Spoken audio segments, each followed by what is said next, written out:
Hello, everybody. Darrell Owens, LegacyMaker Sports Network, and welcome to another edition of the LegacyMaker Sports News Update. This is September 27th, 2020, and we're going to bring you highlights today from the NFL as well as the NCAA. We'll take you to Charlottesville to give you highlights from the Virginia and Duke Blue Devil game from yesterday, and of course, we'll give you our Washington football team highlights versus Cleveland today. Well, let's go ahead and get this one started and take you to the dog pound, as Washington was hoping to move to 2-1 before their big matchup against the Baltimore Ravens next week, but the Browns may have had some other plans.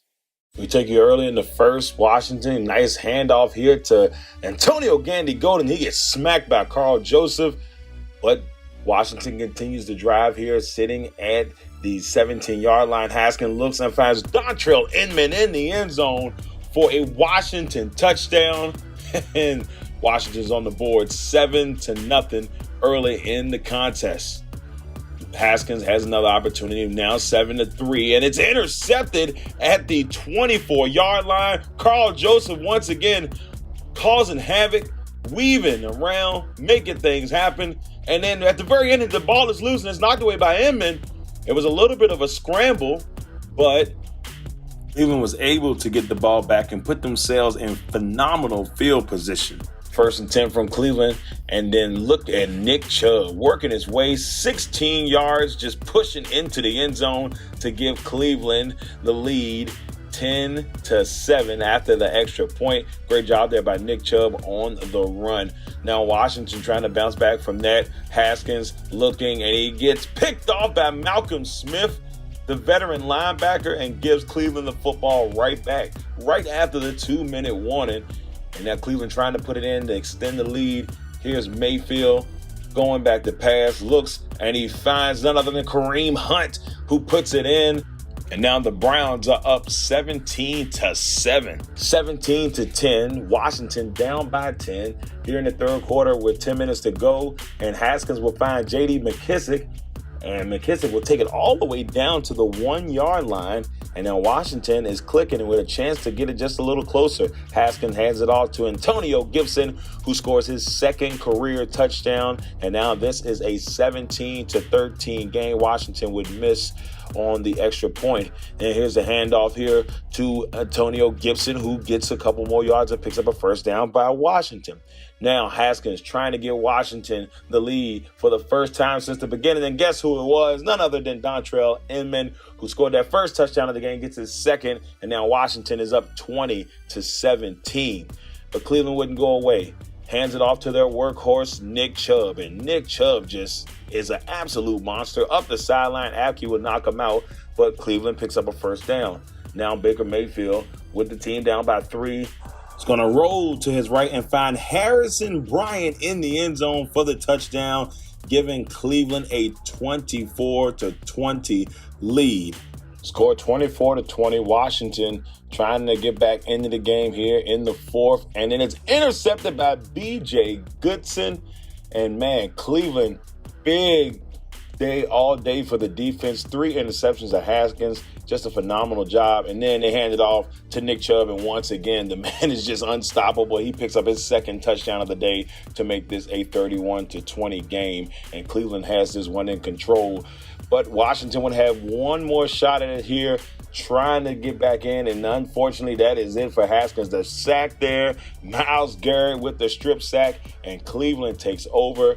That is it. Nick Chubb, phenomenal day. 19 carries, 108 yards with 2 rushing touchdowns for Cleveland as they win 34-20. Darrell Inman leading the way for Washington with 3 receptions for 38 yards and 2 touchdowns. Haskins went 21 for 37, 200-plus yards, 2 touchdowns, and 3 interceptions. That was a really rough day for the young man. But we're going to take you to Coach Ron Rivera, and this is what he had to say post-game. Ron, what was your view of the turnovers today? Disappointing. It's one thing that we can't do is we can't turn the ball over and expect to win. I mean, we had turned the ball over 3 times in the first half, and then had an opportunity to come back. We did, took the lead, but then we turned the ball over again. You're not going to win football games if you don't win the takeaway battle, and I believe in that. And I just unfortunately we didn't get enough turnovers back to help ourselves either.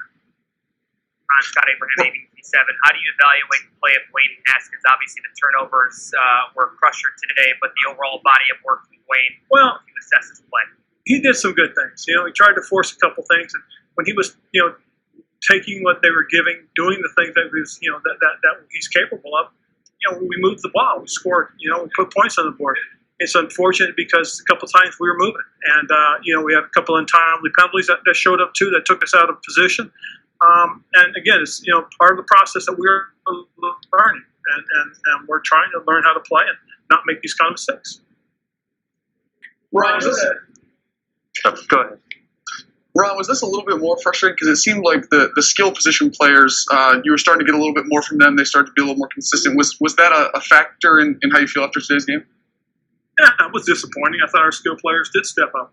We had some young guys get an opportunity to play, and they came through and made some plays as well. So, again, this is a young football team that's learning, growing, going to make mistakes, and we're going to learn and grow with them. And unfortunately, we had several situations where guys got nicked up today, and forced some other guys to have to play a little bit more football. Now we take you to Charlottesville as the Virginia Cavaliers take on the Duke Blue Devils at Scott Stadium. This is Virginia's first game of the season, so the players were ready and pumped to go, especially since their game got canceled a couple of weeks ago against Virginia Tech. That game now will be held in December. Now, Duke came into this game 0-2, hoping to get their first victory of the season. Let's see how things went down in Charlottesville. We start this one off with the Blue Devils working things, and Bryce finds Jake Marwini, who's going to take it to the house. Touchdown, Duke. And Duke in this contest up 10-0 to get this thing going. Now here come the Cavaliers. You got Armstrong trying to make moves. Brendan Armstrong, leapfrogs a guy and gets a Cavaliers first down. But here it is on the next play. Cavaliers looking to get things going again, and Armstrong makes a nice little move and gets close to the end zone, and they're going to call it a touchdown as Brendan Armstrong, nice little move, jukes 35, and then puts it in to get the Cavaliers on the board. 10-7 here in the second, and Wayne Talapapa, just slams into number 33 there for Duke and gets it close inside the 5 there. And then, of course, you got to reward Talapapa. He puts it in for the touchdown to give UVA the 14-10 lead. Now 17-10 UVA, and looks across the middle and is intercepted by D'Angelo Amos, the former Meadowbrook High School star. Now Armstrong looking here with a 17-13 game. It's intercepted by Rocky Shelton, and now Duke is clicking with an opportunity to reclaim the lead. And Bryce looks here at the 9, looks over the middle and finds Noah Gray for the touchdown to give Duke the lead again at 20-17. 2017 Duke. UVA down by 3.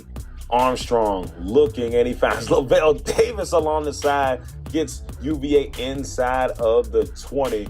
Armstrong not done yet with Davis. This time looks to his other side, and then he finds Davis in the end zone with an amazing catch by Lavelle Davis. You got to look at that one more time. Gets the foot in, and UVA takes the lead 24-20. 24-20, and Bryce struggles continue for Duke as the interception by Joey Blunt gives UVA the football, and then UVA here looking to put this one away. Armstrong with another great pass and just a better catch there by Davis as he puts that one into the end zone, and now UVA's up 31-20. And then to finish it off, Armstrong hands it off to Wayne Talapapa, and he just won't go down. Touchdown UVA, and they're going to go on to win this one 38-20. Wayne Talapapa had 16 carries for 95 yards, a career best for him with 2 rushing touchdowns.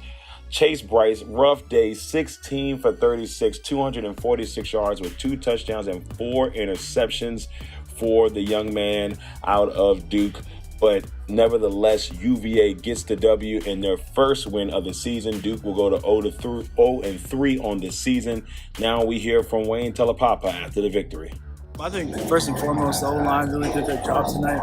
We talk about it all season, the work that they've been putting in. So just excited to see them, really get pushed, and especially Brandon, his first time out there, we knew we had to give him, some sort of confidence. And so I think it was just a blessing being able to see 12 weeks of work put in on the field. And, Duke played a great game, but we were able to come out. All right, everybody, that is the LegacyMaker Sports News Update for September 27th, 2020. I'm your host, Darrell Owens. Thank you all for tuning in once again. We'll be back next week to bring you some more highlights. UVA takes on Clemson, and the Washington football team take on the red-hot Baltimore Ravens. Once again, I'm Darrell Owens, and I want to give birthday shout-out to my baby girl as she turns 14 today. Happy birthday, Shania. I'm Darrell Owens. Until next time.